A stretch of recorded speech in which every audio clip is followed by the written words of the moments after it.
živote kako umireš i kako obitavaš u grobu. Dans le livre du Père Mathaël Maskine que nous méditons en ce moment, l'expérience de Dieu dans la vie de prière, il y avait cette image que je vous rappelle.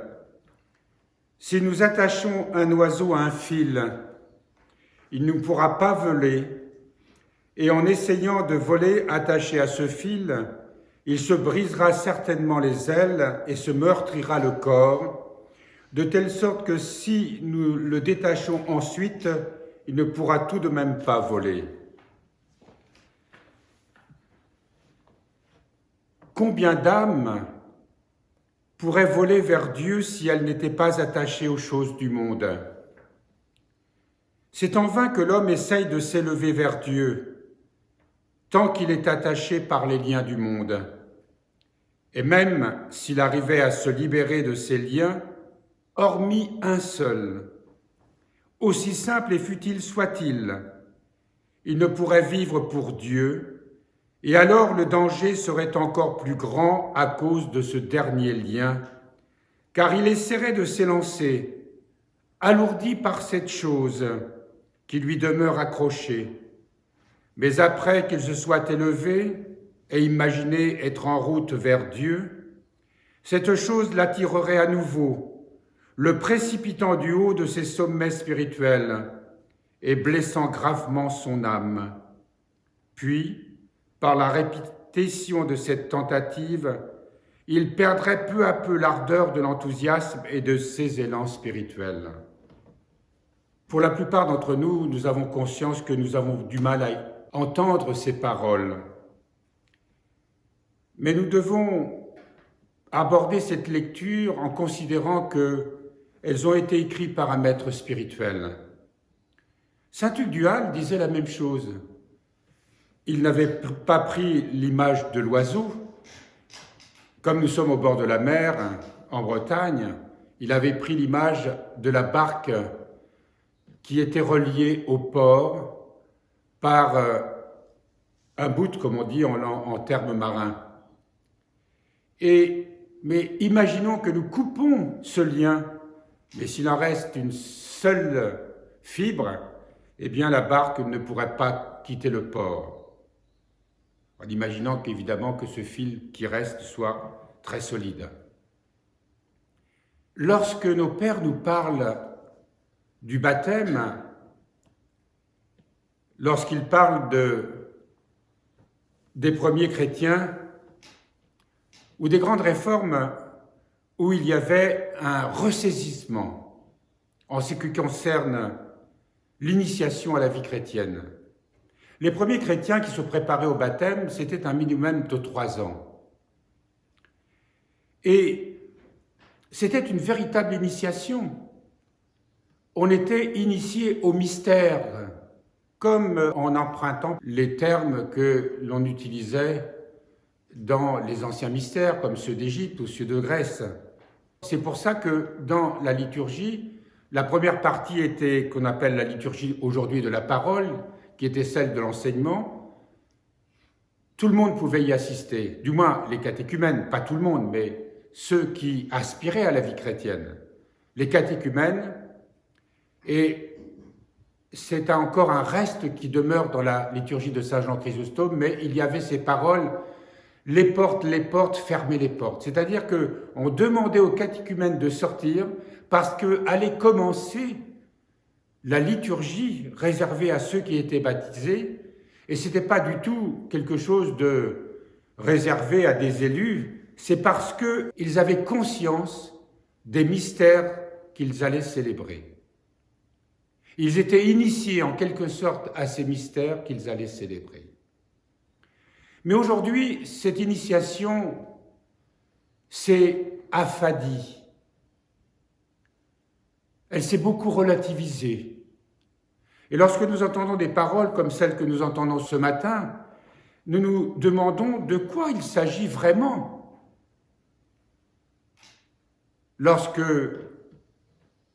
les catéchumènes se préparaient au baptême, ils se préparaient à quitter le monde.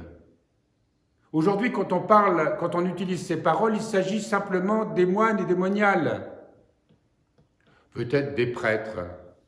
Ils quittaient le monde, ça veut dire qu'ils s'étaient initiés à cette réalité que par le baptême leur transmettait une nouvelle vie. Et ils quittaient une vie ancienne. Alors, évidemment, dans les grands monastères celtiques, par exemple, on savait qu'il y avait une certaine culture. On connaissait le grec, on connaissait les philosophes, on connaissait aussi, nous le supposons, les mystères de la tradition druidique. Cela veut dire que ces hommes étaient savants. Mais ils se donnaient à Dieu totalement.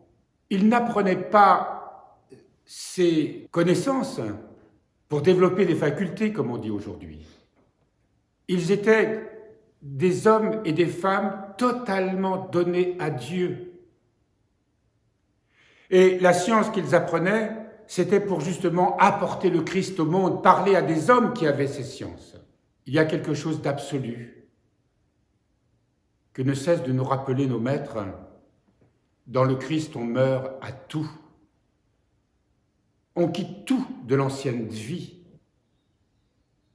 Alors vous allez me dire, mais notre intelligence, à quoi sert-elle, nos émotions, nos sentiments, notre nature, tout ce qui fait notre nature humaine? Oui, elle se trouvait saisie véritablement dans cette nouvelle vie. Et peu à peu, nous savons bien que c'est tout au long de notre vie que nous apprenons à abandonner tout ce qui nous retient, tout ce qui sont ces fils dont on nous parle ce matin. Le Père Mathaïl Maskin nous dit qu'un seul fil qui demeure accroché, même si on s'élève spirituellement, nous ramènera inévitablement sur la terre. Ça nous échappe totalement, cela. Mais on peut au moins saisir et comprendre que tout ce qui nous retient d'une manière ou d'une autre à cette humanité pécheresse, à tout ce qui appartient à l'ego, au moi, ne permettra pas, si on ne s'en détache pas, de connaître tous ces mystères de la vie intérieure. Je suis en train de relire le livre de Saint Cariton de Valamo. Ces hommes sont nos maîtres. Et la lecture de ce qu'ils nous enseignent, c'est vrai, est très dérangeante parce qu'elle est absolue. Il nous faut distinguer, il nous faut discerner, il nous faut être éclairés pour que nous puissions, si nous le désirons vraiment, je pense que nous le désirons vraiment dans notre cœur, comment nous donner totalement au Christ, tout en vivant notre vie, soit dans nos communautés, soit dans notre relation avec le monde. Nombreux sont ceux qui ont essayé de cheminer dans la vie de prière, ça nous concerne,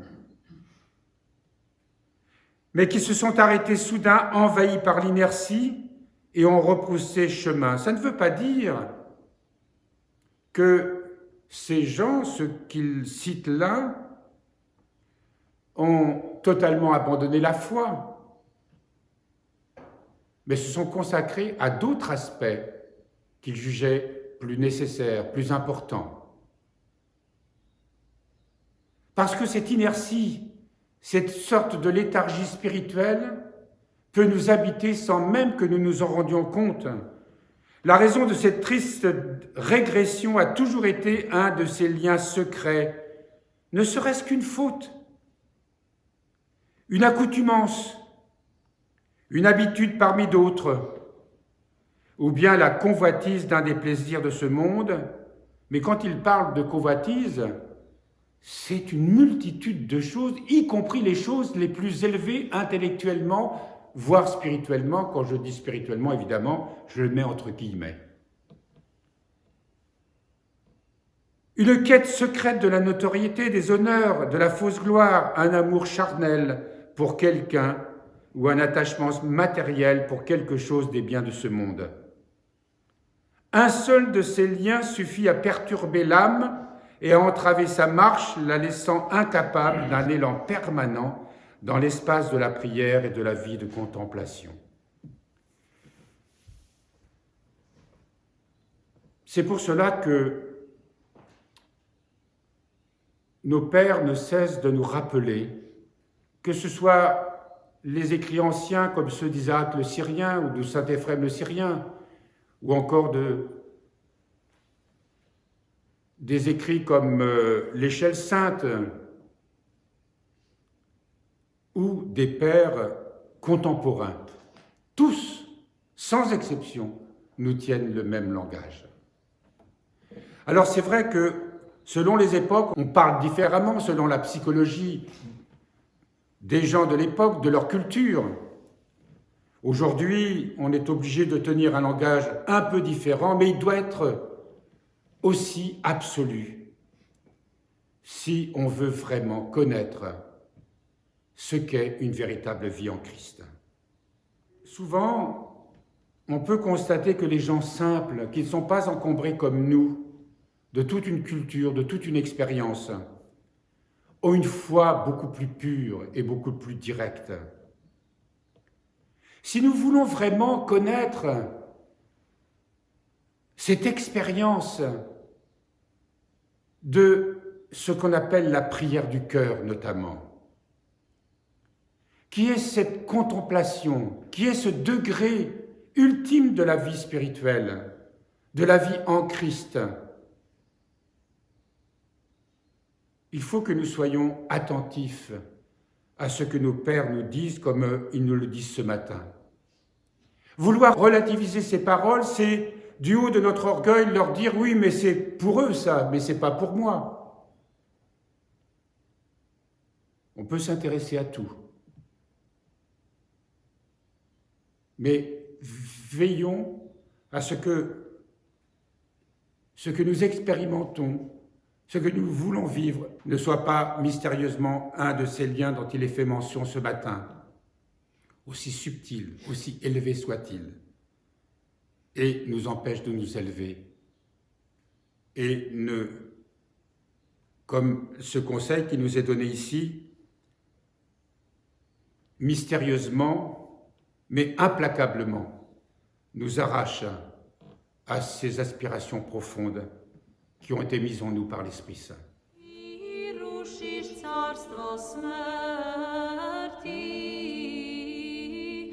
I podiżesz mrtwej